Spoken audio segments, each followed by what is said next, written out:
Objectif News vous présente l'interview immobilier.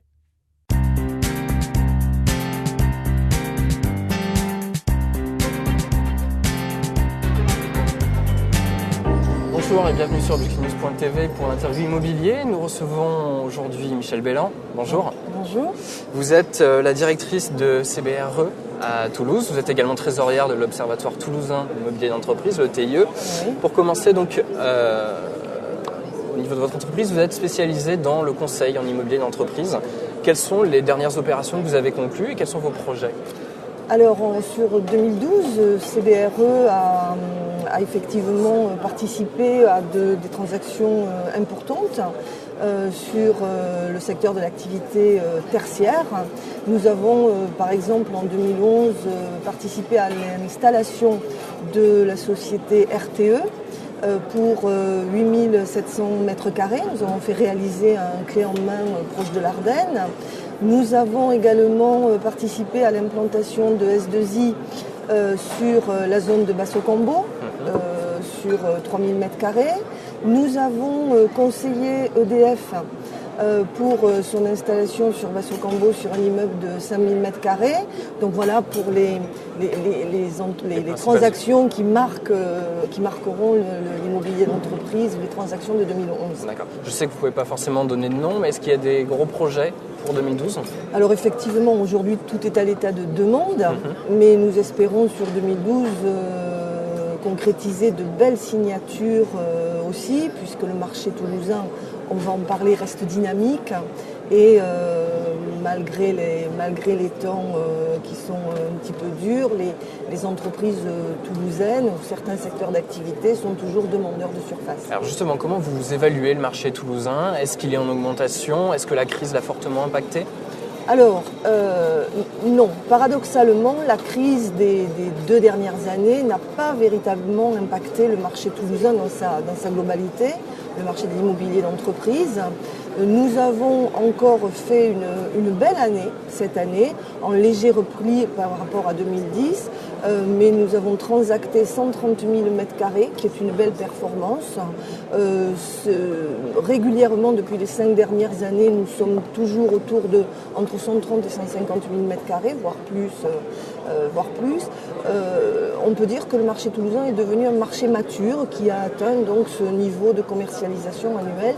Donc, il n'a pas été vraiment impacté et il continue à être dynamique. Les entreprises toulousaines se portent bien et sont utilisatrices de mètres carrés. Est-ce qu'il y a des zones géographiques qui sont particulièrement dynamiques ? Au contraire, est-ce que d'autres sont plus dans le dur ? Oui, alors, bon, déjà, ça dépend effectivement des années.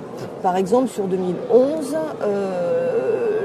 les zones nord-ouest, toutes les zones autour de l'aéronautique ont été particulièrement dynamiques, puisque 30% des transactions relevaient de l'aéronautique, étaient des sous-traitants aéronautiques. Donc effectivement, en 2011, c'est la zone aéronautique qui a été très performante. Les années précédentes, la zone de Balma, à l'est, au nord-est, a été très performante. Elle a été moins performante en 2011, mais c'est parce qu'il n'y a plus d'offres. En fait, d'offres à court terme.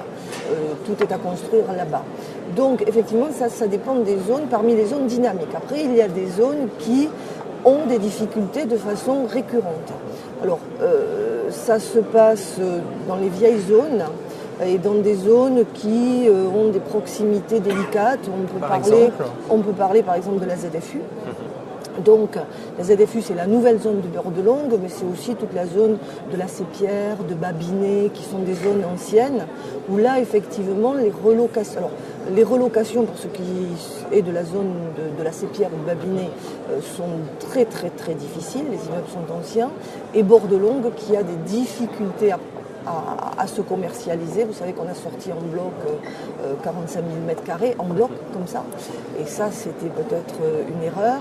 Et son emplacement, une proximité qui est moins voulue par les entreprises utilisatrices, des transports en commun qui ne sont pas encore complètement performants, des accès rocades qui ne sont pas non plus totalement performants, font que, effectivement, cette zone a du mal à partir. Mais nous savons pour 2012 que des sociétés commencent à regarder cette zone-là. Mais voilà, cette zone disons, sud-ouest de Toulouse est une zone particulièrement touchée. Alors parlons du sud-est, justement, le prolongement de la ligne B du métro vers la Beige a été acté. Est-ce que c'est une décision qui est susceptible justement de révolutionner un peu l'immobilier de bureau sur la Beige et aux alentours?